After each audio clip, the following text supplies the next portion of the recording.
Now, the physical heart, which is centered slightly to the left of the human being, and it's interesting also that the Arabic language itself is a movement from left to right. Some of the people of Ishara indicated that writing should be towards the heart. In other words, the whole purpose of writing is to affect the heart. This is also the reason why the tawaf, or the circumambulation around the house of Allah subhanahu wa ta'ala, is done with the left side facing the house. Some of the scholars have said because that the heart inclines towards the left, and so the purpose is that the heart is inclining towards the Kaaba, or towards that centrality of the divinity in the life of man. Now, the actual physical heart, which is beating in our breast, beats at about 100,000 times a day. It's pumping 2 gallons of blood per minute and over 100 gallons per hour. If you actually took 100 gallons of water and moved them physically with your body from one place to another, by the end of it you'd be quite exhausted. And yet this human heart is pumping 2 gallons of blood per minute, over 100 gallons per hour, 24 hours a day, 7 days a week, 365 days a year, for an entire lifetime. The vascular system that it's sending this life-giving blood is over 60,000 miles long. In other words, more than 2 times the circumference of the earth. So the blood is actually being forced through the body over 60,000 miles of vascular system in the human body. Now, one of the interesting things also about the heart is that we know that it actually starts beating before the brain is formed, which means that the heart has its own beat. In other words, the heart itself begins to beat without any central nervous system. Now, the dominant theory is that the central nervous system is what's controlling the entire human being from the brain. And yet we know now that the nervous system does not initiate the beat of the heart, that it's actually self-initiated, and we also know, or we would say initiated by Allah subhanahu wa ta'ala. And also we know now that the entire heart, all of the connections to the brain can be severed in a heart transplant, and another heart can be put into a human being's body, and the heart continues to beat without any connection to the brain whatsoever, because we cannot regenerate nerve cells. So the fact that the heart itself is not only the center of the human being, but it is not beating because of the brain, because of the central nervous system.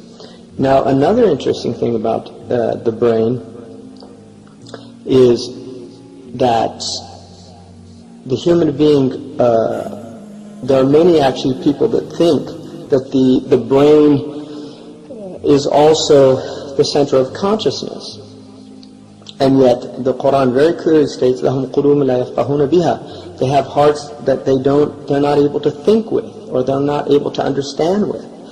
And so the understanding from that, according to the Muslims, is that the center of the intellect, the center of human consciousness, is the heart and not the brain itself. And it's only recently that human beings have realized that there are over 40,000 neurons in the heart. In other words, there are actually cells in the heart that are communicating, and there's understood to be a two-way communication between the brain and the heart. In other words, the brain sends the heart messages, but the heart is also sending the brain message. And these things are only recently being discovered. There was a study done by 2 physiologists in the 70s, John and Beatrice Lacey, that found that the brain actually sent messages to the heart, but the heart did not automatically obey the messages. Sometimes it speeded up, and other times it slowed down, indicating that the heart itself has its own type of intelligence. Now, the brain gets signals from the heart that reach the amygdala, the thalamus, and the cortex, which relates to emotions. The cortex, or the neocortex, relates to learning and reasoning. And these are only recently discovered, and we don't fully understand them. But what we do know is that the heart is an extremely sophisticated organ, and it's also, according to the hadith, it's a source of knowledge. The Prophet Muhammad ﷺ said that wrong action is what irritates the heart, and you do not desire other people to see it. So the heart actually knows wrong action, and this is one of the reasons why people can do terrible things, but ultimately they're affected. If you look, for instance, in Dostoevsky's Crime and Punishment, what the brilliant Russian author was indicating in that story was that the crime itself is the punishment, because human beings have to live with the results of their actions. And that the soul, when somebody does a crime, when somebody does something that is against the heart, is against the soul, then that actually affects the human being to the degree that they will go into a state of spiritual agitation, and they will use many, many ways to cover this up. This is what kufr is. It's a covering up. They will use alcohol, they will use drugs, they will use sexual experiment, they will use all seeking power, seeking wealth, seeking fame, all of these ways to try to basically to go into a state of heedlessness, into a state of submersion into the world that makes us forget our essential nature, that makes us forget our hearts.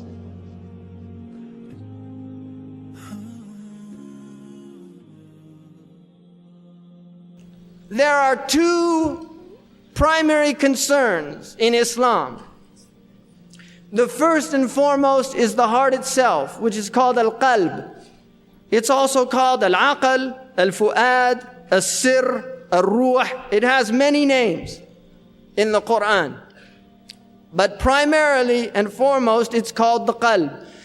And the basis of the importance of the qalb is in a verse of the Quran and in a sahih hadith. The verse of the Quran says, يَوْمَ لَا يَنْفَعُ مَالٌ وَلَا بَنُونَ إِلَّا مَنْ أَتَى اللَّهَ بِقَلْبٍ سَلِيمٍ. On that day, on the Yawm al-Qiyamah, nothing will benefit the human being except the one who brings a sound heart.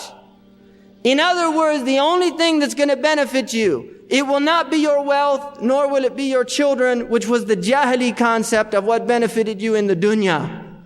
In the akhirah, suddenly the criterion changes. It's no longer a dunyawi criterion, it's a ukhrawi criterion, and that is a sound heart. If you do not have a sound heart, then you better get one. If you do not have a sound heart, salamat al-qalb. And if we're backbiting, that's a sign we don't have a sound heart. If we're cheating, we don't have a good heart. If we're not fulfilling the obligations that Allah has commanded us to fulfill, we don't have a good heart. All of the things that distance us from Allah are indications that the heart has work to be done. That is the first and foremost concern of the human being, is his own heart. Allah subhanahu wa ta'ala said, إِنَّ السَّمْعَ وَالْبَصَرَ وَالْفُؤَادَ كُلُّ أُولَٰئِكَ كَانَ عَنْهُ مَسْئُولًا. The sound itself, the sight itself, and the heart itself, all of them man has been made responsible for. Allah begins with hearing, because hearing is the most difficult to guard. I came into New York City, and I'll tell you something. Going from Mecca to Jeddah was like going from paradise to the gates of paradise. Going from Jeddah to Morocco was like going to a place where I could see paradise off in the distance, but I definitely wasn't in it. And then getting to New York was like a descent into the bowels of hell. And there's no exaggeration about that. Because suddenly, everybody around me was using foul language. It's unbelievable. The only time they don't use foul language is if they're serving you something. Everybody, I was standing waiting for the bus, and I hear two people talking, and I wanted to plug my ears. And that's what Imam al-Awza'i used to do when he saw people of bid'ah. And these people, it was so foul, every other word was a foul language. And the mu'min is laysa bi badha in the hadith. The mu'min does not use foul language, nor should he hear it. You have to protect, because now those words ring in the heart. They ring. They have a resonance because you're hearing filth. and you get polluted by it. So you have to guard the ears. And the danger of the ear is that it's aural. It's circular. It's not linear. The eye, you can divert your gaze. If you see something haram, you can look away. Allah has given the ability with the ear. And this is why in the Quran, Allah always mentions the ear first. Because the ear is more difficult. And the ear is a faster and more direct line to the heart than the eye itself. And then you have to guard the eye because the eye is a mirror. It's a window into the heart. The eye is a window into the heart. But first and foremost, the heart itself is more important than anything else that the human being has been given. And so we have to purify our hearts. And now, I'm based on Qadi Abu Bakr ibn al-Arabi's methodology, which is the methodology of the Messenger of Allah. This is how we do it. And it's not difficult and it's not complicated.